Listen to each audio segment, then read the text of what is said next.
حضرت عثمان غنی رضی اللہ تعالیٰ عنہ کے گھر کا محاصرہ کر لیا اور ان کو مسجد نبوی میں نماز ادا کرنے سے روک دیا گیا۔ آپ پر پانی بند ہے، کھانا بند ہے، اور یہ سلسلہ 40 روز تک جاری رہا۔ بارہا دفعہ جلیل القدر صحابہ کرام نے عثمان غنی رضی اللہ تعالیٰ جو کہ امیر المؤمنین ہیں ان کے پاس آ کر کے عرض کیا کہ آپ حکم دیں، ہم ان کو اپنے بازو کے زور پر روکتے ہیں اور ان کا مقابلہ کرتے ہیں۔ تو سیدنا عثمان غنی رضی اللہ تعالیٰ یہ فرما کر کے انکار کر دیتے کہ میں نہیں چاہتا کہ میری وجہ سے نبی پاک صاحب الاولاق صلی اللہ علیہ وسلم کی مسجد اور مدینہ کے اندر خون ریزی بہے۔ اور پھر 40 دن کے بعد ایک روز اتمام حجت کے لیے سیدنا عثمان غنی رضی اللہ تعالیٰ نے اپنے مکان کی دیوار سے جھانک کر کے باہر دیکھا تو باہر ایک جمع غفیر تھا باغیوں کا، آپ کے دشمنوں کا۔ تو آپ نے اتمام حجت کے لیے ان سے مخاطب ہوئے اور فرمانے لگے کہ میں اسلام کا تمہیں واسطہ دیتا ہوں اور اللہ رب العالمین کی ذات کا واسطہ دیتا ہوں، جو باتیں تم سے کروں سچ سچ مجھے بتانا۔ انہوں نے فرمایا کہ یہ بتاؤ کہ یہ جس مسجد کے اندر تم کھڑے ہو،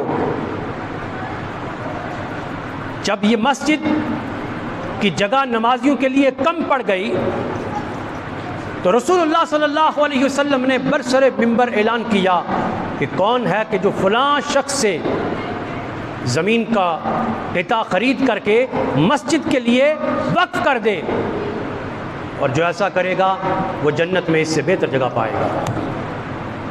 فرماتے اس وقت میں کھڑا ہوا اور میں نے اپنی ذاتی مال سے وہ جگہ خرید کر کے مسجد کے لیے وقف کر دی۔ بتاؤ ایسا ہوا نہیں ہوا؟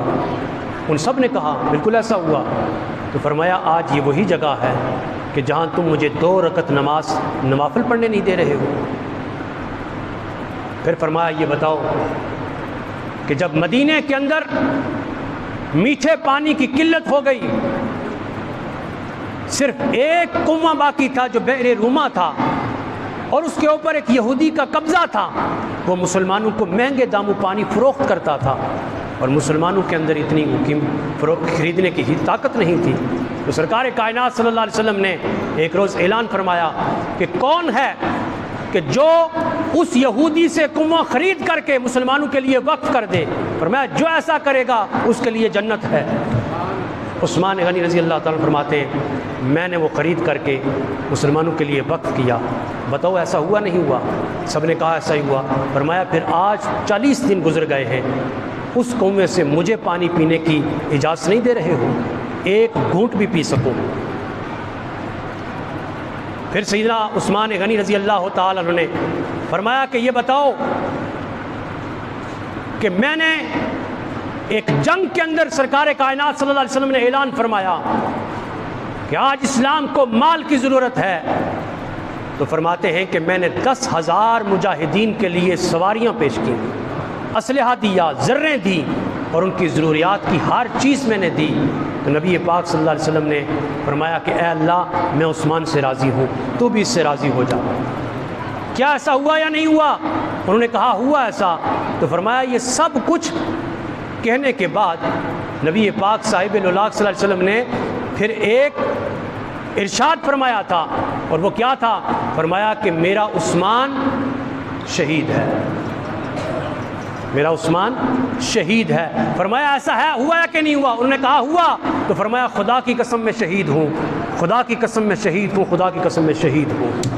اس کے بعد انہوں نے وہ مکان کی دیوار پھاند کر کے اوپر گئے باغی اور ان کو شہید کر دیا۔ حضرات ذی وقار، آپ شہید ایسے وقت کے اندر ہوتے ہیں کہ قرآن کھلا ہوا ہے اور تلاوت جاری ہے، قرآن کھلا ہوا ہے، تلاوت جاری ہے، اور جس آیت کے اوپر آپ پہنچے وہ آیت، اس کا ترجمہ بھی سماعت کریں۔ وہ آیت کیا ہے کہ فَسَيَكْفِيكَهُمُ اللَّهُ وَهُوَ السَّمِيعُ الْعَلِيمُ، کہ تیری طرف سے اللہ ان کو سزا دینے کے لیے کافی ہے۔ اور وہ خوب جاننے والا ہے اور سننے والا ہے۔ حضرات عزیز وقار، قرآن کھلا ہوا ہے اور آپ جب شہید ہوتے ہیں تو آپ کا خون قرآن کے اوراق کے اوپر پڑتا ہے۔ میں آخری جملہ آپ کی نظر کرتا ہوں حضرات عزیز وقار، جب آپ شہید ہوتے ہیں تو قرآن پر آپ کے خون کے چھینٹے پڑتے ہیں، تو گویا قرآن آپ کی شہادت کا گواہ بن جاتا ہے۔ میں یہ کہتا ہوں کہ قیامت کا دن ہوگا، اور قیامت کے دن جب شہید آئیں گے اور کسی کی شہادت کی گواہی بدر کا میدان دے گا، کسی کی شہادت کی گواہی تبوک کا میدان دے گا، کسی کی شہادت کی گواہی خندق کا منظر دے گا، کسی کی شہادت کی گواہی کربلا کا میدان دے گا، لیکن عثمان غنی رضی اللہ تعالیٰ عنہ ایک واحد شہید ہیں جن کی شہادت کی گواہی رب کا قرآن دے گا۔